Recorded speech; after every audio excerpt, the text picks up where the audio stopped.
All right, let's talk about Newton's third law. So, Newton's third law tells us that for every action, there's an equal and opposite reaction. Meaning that, for instance, if I push down on the table with 10 newtons worth of force, the table is going to push back up on my hand with 10 newtons worth of force. Right? If I increase the force that my hand applies to the table to 20 newtons, well, the table reciprocates and applies a 20 newton force back upwards on my hand. Um, or if we want to take another example, let's say you got the Earth and the Moon, right? There's a gravitational force of attraction between those two. Well, the Earth is going to pull on the Moon with the same amount of force as the Moon pulls on the Earth.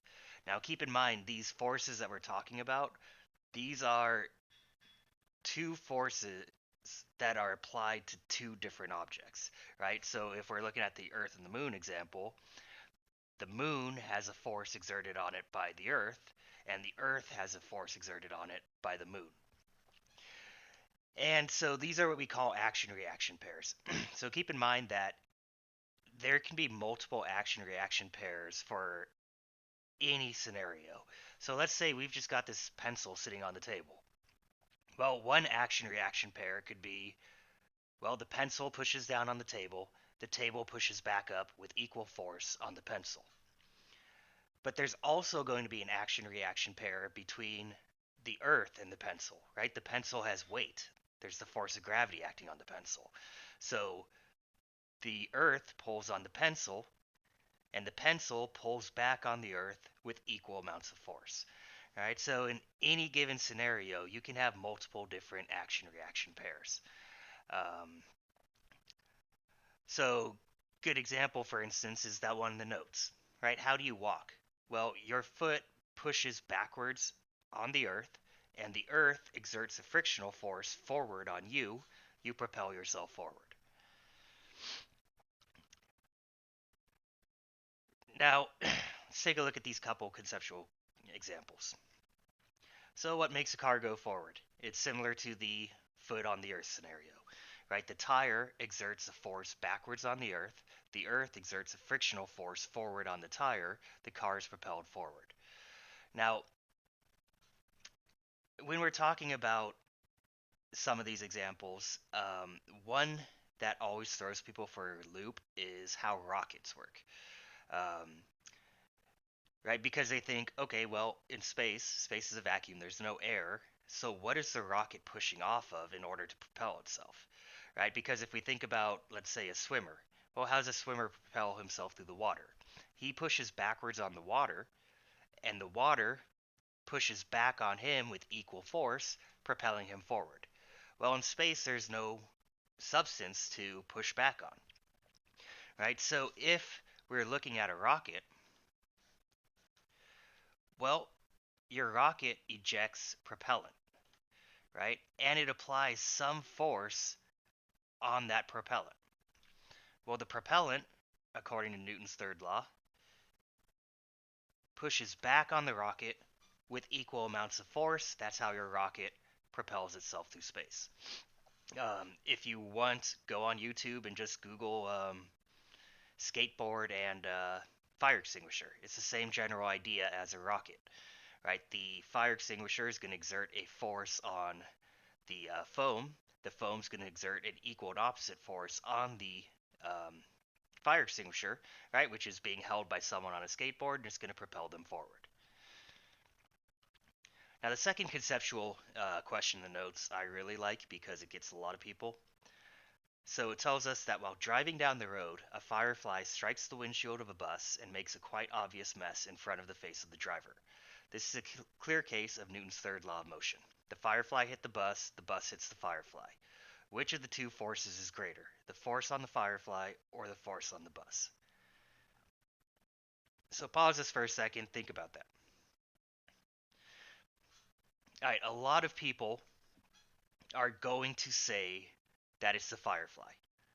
And the reason they're going to say that is because, well, the firefly is completely destroyed by the bus, right? So therefore, they think that the force acting on the firefly had to have been greater.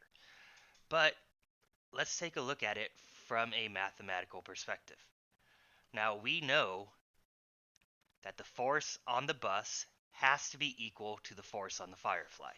The reason we know that is because, again, these are called Newton's laws of motion. They're not Newton's polite suggestions of motion, right? So Newton's third law must remain true, because again, it is a law. Well, how are these two forces equal? Well, let's take a look at it in this way. The Firefly has a real tiny mass, but it experiences a huge acceleration. Whereas the bus has a huge mass, and it's going to experience a tiny acceleration. Right? The amount that the bus slows down due to hitting the Firefly, it's basically immeasurable. Right? So it's because of these differences in masses and accelerations that your forces can equal out. And so those are scenarios that they always try to trick you with, right? Same principle applies for, say, a rifle. Well, you fire a rifle. The bullet has a tiny mass and a huge acceleration. The rifle, compared to the bullet, has a huge mass and experiences a small acceleration, right? That's why the kick doesn't tear your arm off. So those forces are equal, it's just that you have that discrepancy in mass and acceleration. So you always want to avoid falling for that. And then the last conceptual example in the notes deals with Michelangelo. So Michelangelo's assistant has been assigned the task of moving a block of marble using a sled. He says to his boss, when I exert a forward force on the sled exerts an equal and opposite force backward, so how can I ever start it moving? No matter how hard I pull, the backward reaction force always equals my forward force, so the net force must be zero. I'll never be able to move this load. Alright, so the thing with Michelangelo's assistant is he's assuming that him and the sled exist in a closed system, meaning that they're the only two objects in existence. If that were true, then yes, he wouldn't move. But again, there's always the possibility of having multiple action reaction pairs. So in this case, there's not just that action reaction pair between Michelangelo or the assistant and the sled, there's also the action reaction pair between him and the ground.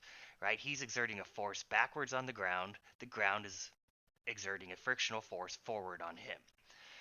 So in that case, right, he's just ignoring the fact that the world is more complex than just the interaction between two objects. Right, there's another object he's ignoring. He's not taking into account. So that's Newton's third law. I'll put up some concept questions here in a bit. I've also uploaded some old free response problems that you should take care of. There's keys up there. Because really, when we're dealing with forces, it's just like any other thing in life. The more you practice it, the more you apply forces into different scenarios, the easier it becomes. So make sure you're taking care of that. And yeah, see you in the live sessions.